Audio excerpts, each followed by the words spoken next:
मेरे मित्र भाई जी किशन रेड्डी जी,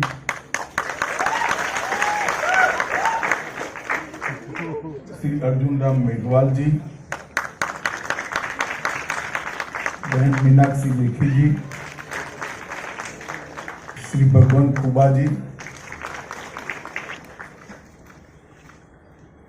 सांस्कृतिक मंत्रालय के सचिव श्री गोविंद मोहन जी और इस सभागार में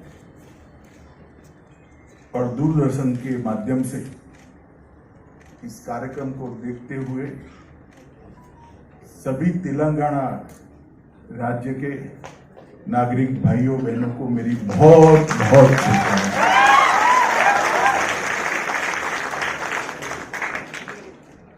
सबसे पहले तो मैं जी किशन रेड्डी जी को बधाई देना चाहता हूं कि आजादी के अमृत महोत्सव के कार्यक्रमों में इन्होंने तेलंगाना स्थापना दिन को समाहित कर भारत के सबसे युवा राज्य की संस्कृति को पूरे देश को परिचय कराया। हम सब जानते हैं तेलंगाना की स्थापना का एक बहुत संघर्षपूर्ण इतिहास रहा है। सालों तक इसकी स्थापना के लिए तेलंगाना के युवाओं ने संघर्ष किया, बलिदान दिए और अंततोगत्वा 2 जून 2014 को भारत का इस सबसे युवा राज्य अस्तित्व में आया और मैं आज सभी तेलंगाना वासियों से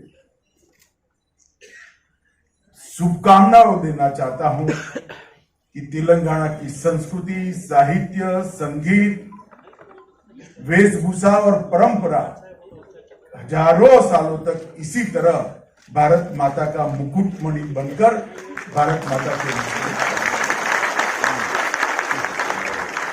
हमारे यहां भारत की कल्पना जो भारत को नहीं समझ सकते वो कभी कर नहीं सकते। हमारे यहां हर राज्य की संस्कृति है, हर राज्य की भाषा है, हर राज्य की वेशभूषा है, हर राज्य का खान-पान है। और मैं ऐसा सौभाग्यशाली व्यक्ति हूं, मुझे भारतीय जनता पार्टी ने राष्ट्रीय अध्यक्ष बनाया था।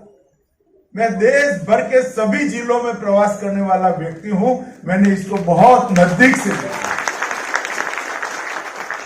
सब कुछ अलग होने के बावजूद सबकी आत्मा एक है और वही आत्मा भारत को जोड़कर रखती है। और भारत ने बड़ी खूबसूरती के साथ विविधता में एकता का ये मंत्र आत्मसात कर सांस्कृतिक एकता से भारत की एकात्मता का रास्ता हमने तय किया है। और आज तेलंगाना भी भारत के सबसे युवा राज्य के रूप में दिन दूनी रात चौगुनी प्रगति करे, ऐसी मैं शुभकामनाएं देना चाहता हूं। मित्रों, तेलंगाना के युवाओं के तेलंगाना राज्य की डिमांड के लिए, मांग के लिए जो संघर्ष है उसकी बात मैं नहीं करूंगा तो मेरी बात अधूरी मानी जाएगी।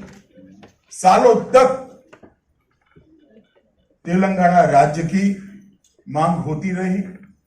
1200 से ज्यादा युवाओं ने अपने जीवन का बलिदान दिया। मैं आज उन सभी युवाओं को मनपूर्वक श्रद्धांजलि देकर मेरी बात की शुरुआत करना चाहता हूं। जहां तक पार्टियों का सवाल है, भारतीय जनता पार्टी ने हमेशा से तेलंगाना राज्य की स्थापना का समर्थन किया था और 2004 में वादा करने के बाद भी 2004 से 2014 तक तेलंगाना की मांग को ठुकराया गया। जब चुनाव मुहाने पर आए तब लगा कि जनता का गुस्सा चुनाव में झेल नहीं पाएंगे, तब जाकर 2014 में तेलंगाना राज्य की रचना की। मगर उसमें भी काम करने की पद्धति और विचार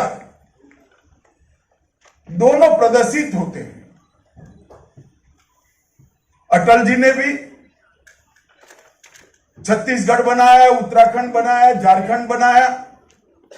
उनके समय में ही 100 करोड़ रुपया 52 लाख लाभार्थियों को मुद्रा लोन के लिए 43,000 करोड़ रुपीस, अमृत योजना के तहत 8,000 करोड़ रुपया, उज्जवल डिस्कॉम इंश्योरेंस योजना में 6100 करोड़ रुपया, हैदराबाद मेट्रो के लिए 661 करोड़ रुपया, रेलवेज के लिए 31,281 करोड़ रुपया, रीजनल रिंग रोड के लिए 8,000 करोड़ रुपया, सर्व शिक्षा अभियान के लिए 1,300 करोड़ रुपया। मुख्यमंत्री साहब, ये सूची इतनी लंबी है कि मैं पढ़ने जाऊंगा तो फिर से चुनाव का काउंटिंग आ जाएगा, मगर सूची में मेरा एक ही निवेदन है मुख्यमंत्री जी से कि आप थोड़ा तेलंगाना की जनता को सच बता दीजिए बस। और कभी कभी सच बोलना भी चाहिए, हमेशा बोलना जरूरी नहीं, मगर कभी कभी तो बोलना चाहिए। तो मित्रों, मैं रिकॉर्ड पर कह कर आया और आज फिर से रिपीट करना चाहता हूं, तेलंगाना की जनता के लिए कभी हमने, हमारे शासन नहीं है ऐसे राज्यों के साथ सौतेला व्यवहार नहीं किया है। नरेंद्र मोदी जी मन से मानते हैं कि राज्यों के विकास से ही देश का विकास। आजादी के अमृत महोत्सव का वर्ष है। मोदी जी के नेतृत्व में पूरा देश आजादी का अमृत महोत्सव मना रहा है। तेलंगाना राज्य में से जितना चाहिए इतना सहयोग हमें नहीं मिला। अरे भाई, आजादी का अमृत महोत्सव कोई भारतीय जनता पार्टी का कार्यक्रम नहीं है। आजादी का अमृत महोत्सव मां भारती के भविष्य को संवारने का कार्यक्रम है। भारत के भविष्य